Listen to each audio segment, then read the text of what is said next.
గర్భంలో పిల్లోడు పుట్టక ముందే ప్రతి తల్లి తండ్రి ఆ పిల్లల గురించి కలలు కనేస్తారు. కొడుకైతే ఈ పేరు పెట్టాలి, కూతురైతే ఈ పేరు పెట్టాలి, వాళ్ళ కోసం ఇంత దాచిపెట్టాలి అని వారి కోసం ఆస్తుల గురించిన, చదువుల గురించిన సమస్తమును వారు ఆలోచించుకుంటారు, ప్లాన్ చేసుకుంటారు.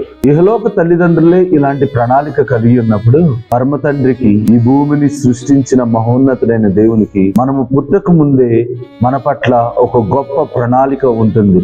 139వ కీర్తన 16వ వచనంలో, నేను పిండమునై ఉండగా నీ కన్నులు నన్ను చూచెను, నియమింపబడిన దినముల్లో ఒకటైన కాకమునుపై నా దినములన్నీ నీ గ్రంథములో లిఖితములాయెను.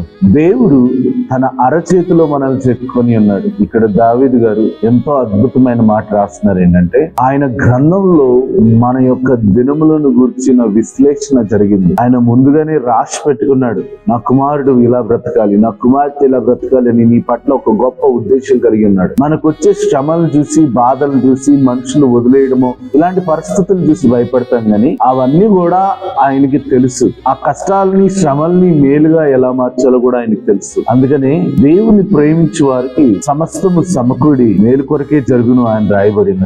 రేపటిని గురించి చింతించుకోండి. ఆ రేపటి గురించిన చింత రేపటి దినము కలిగి ఉంటుందని యేసుక్రీస్తు వారు చెప్పినారు. దేని గురించి చింతించకుండా ఆయన నా పట్ల కలిగి ఉన్న ప్రణాళిక, చిత్తము నెరవేర్చబడాలి అని కోరుకునే ప్రతి ఒక్కరు కూడా సంతోషము, ఆనందం కలిగి ఉంటారు. దేవుడు అటువంటి నిరీక్షణ, సంతోషం మీ అందరికీ దయచేయను గాక. God bless you.